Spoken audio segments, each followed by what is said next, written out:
Dapit hapon noon, masaya kami ng aking kaibigang si Alvin. Galing kami ng tumana upang manguha ng mga prutas. Inilagay ko sa loob ng aking damit, kaya nagmukha akong buntis. Gayon din si Alvin, at yung iba ay sa supot. Ako nga pala si Arthur, 10 taong gulang. Bagamat liblib ang aming pook, ay masaya naman kami sa payak at simpleng pamumuhay. Si Alvin ay aking kababata, kasangga at kaklase. Habang pauwi kami ni Alvin galing sa pangunguha ng mga prutas, ay may nakasalubong kaming isang babae. Magandang hapon po, ang bati ko. Mga bata, bili na kayo ng aking paninda, ang alok ng ale. Ha? Kuha na ale, wala po kaming pera. Kung gusto niyo po, sa looban kayo maglako. Tiyak maraming bibili ng mga paninda ninyo. Nakangiti kong question. Ganun ba? Sige, mauuna na ako. Magkabilang daanan ang tinahak namin ng ali. May nadaanan kaming kalamansi ni Alvin at hitik yun sa bunga. Ang mga hinog ay nagkandalaglag na sa lupa. Kumuha kami at pagkuway umuwi na. Mas mauunang madaanan ang bahay ni na Alvin kaya nagpatuloy ako. Hindi naman magkalayo ang aming bahay. Pagdating ko sa amin, nandun na yung ali. Naglalatag ng kanyang mga tinda.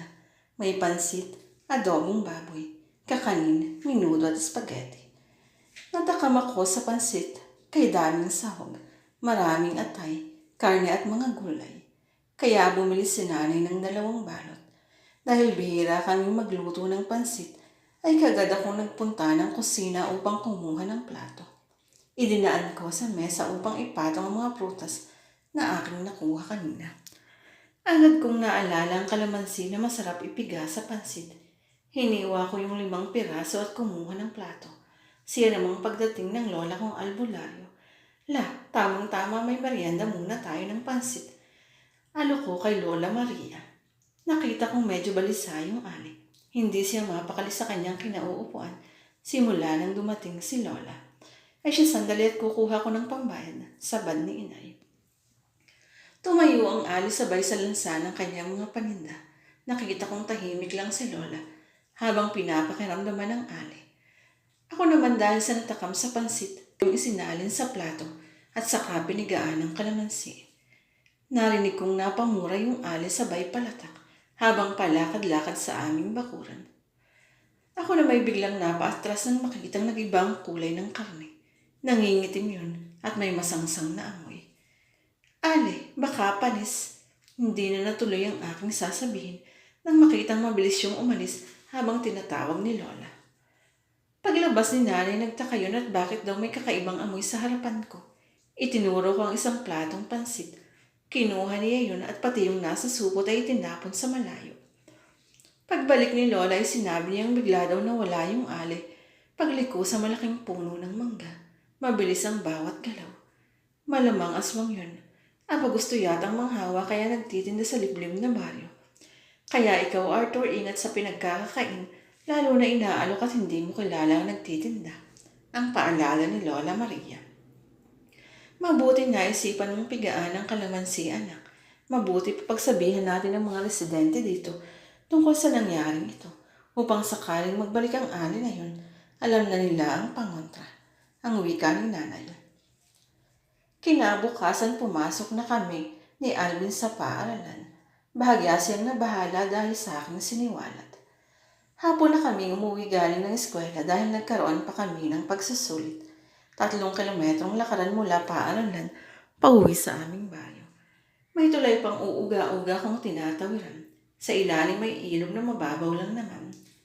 6:15, takip silim na. Habang naglalakad kami ni Alvin ay panay ang aming harutan. 2 na lang kami dahil ang ibang mag-aral ay nauna ng magsiuwian. Sa gilid ng aking mata ay may nakita kong isang figura na nagkukubli sa malaking puno ng santol. Bahagya akong tumigil upang pagmasdan iyon ng maigi. Alvin, sandali. May nakita kong tao na nakakubli sa puno ng santol. Anas ko kay Alvin. Huwag kang manakot. Wala pa naman tayong kasabay sa paglalakad. Inig niyang tugon. Wala man kasing mga kabayan sa aming madadaanan. Halos kakahuyan at buro lang nasa paligid. Sa unahan nakita namin ang isang babaeng nakabestida ng itim at balabal na kulay itim din. Nakatigil siya sa aming daanan habang nakatingala sa nakasilip na buwan.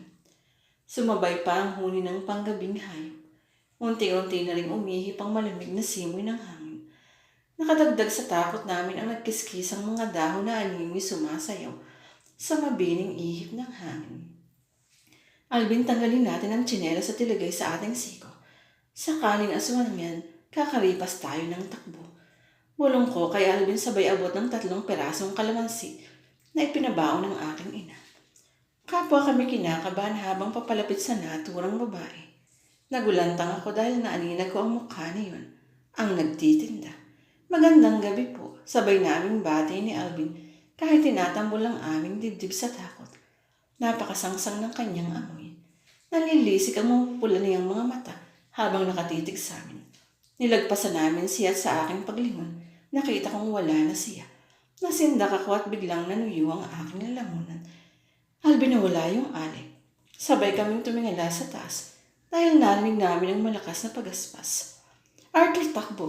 Sigaw ni Alvin. Kumaripas kami ng takbo habang hinahabol ng di mawari kung ibon ang panigil. Alvin, dapa! Sigaw ko. Muntik nang madangit si Alvin nang biglang bumulusok pa ibaba ang naturang ibon. Sumisigaw kami at umiiyak habang tumatakbo ulit. Nagbabaka sakaling may makarinig sa amin. Malapit na kami sa tulay. Humahangos kami at basa na rin ang pawis. Sukbit pa rin ang tsinelas at bag sa siko. Nawala ang malaking ibon ngunit sa unahan ng tulay, isang malaking aso ang nakaabang. Arthur, mukhang aswang pa rin yan at nagpalitan niyo. Ang putol na sabi ni Alvin. Gusto ko nang maihi sa aking uniforming shirt dala ng matinding takot. Lalo na gumewang-gewang ang tulay, gawa ng inaapakan niyo ng aso. Nagtansyahan kami ng aso. Umangil yun at mumisi. Lumabas tuloy ang mahaba niyang mga pangil na kumikislap-kislap pa sa sinag ng buwan. Naghanda yung aso upang lusubin kaya. Kaya pinagsabihan ko si Alvin na durugin ang kalamansi at ihaplas ang katas noon sa kanyang leeg. Gayon din ang aking ginawa. Wala kaming pagpipilian kundi ang umatras. Ngunit mabilis ang pagpapalit ng anyo ng aso sa pagiging igo. Agad akong dinagit. Ngunit mahigpit akong nangunyapit sa hawakan ng tulay.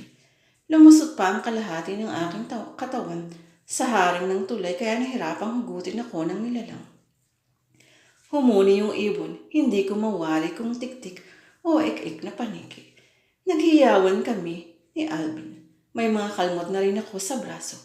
Habang si Alvin panay ang hampas niya ng tsinelas sa malaking ibon at nagsisisigaw ng tulong. Ang natirang kalamansi sa aking bulsa ay kagad kong kinuha at mabilis ang dinurog yun gamit ng aking kamay at hinaplas sa matulis at makapal na balat ng ibong aswang. Kagyat akong nabitiwan ng ibon at lumipad iyon paitaas. Kagad akong tinulungan ni Alvin na noy na ihina rin sa matinding sindak habang nangunyapit sa hawakan ng tulay. Mabilis niya akong hinatak at pagkuhay kumaripas kami ng takbo. Pagod na pagod kami. Umiiyak. Nahintakutan. Habang sa taas ay patuloy ang ikik ng malaking ibon. Manakanak ay nagtatago kami sa malaking puno upang hindi niya madagit. Pumulusok uli yun pa ibaba, ngunit kaagad din lumipad pa itaas dahil may mga paparating. May mga dalang flashlight habang tinatawag kami. Sumigaw kami habang tumatakbo palapit sa kanila. Mga magulang ko at magulang ni Alvin ang paparating dahil nabahala sila at gabi na hindi pa kami nakakauwi. Humagulhol kami ng iyak at pautal-utal habang nagsasalitay ng mga kakatuwang naganap. Walang may nakakakilala sa naturang alin na naglalako. Kutob nila taga-ibang lugar yun at dayo lamang. Dinig pa namin ang atungal at ikik ng nilalang habang may papalayong pagaspas. Kaya kayo, ingat sa mga inaalok ng mga pagkain, lalo na at hindi nyo kilala.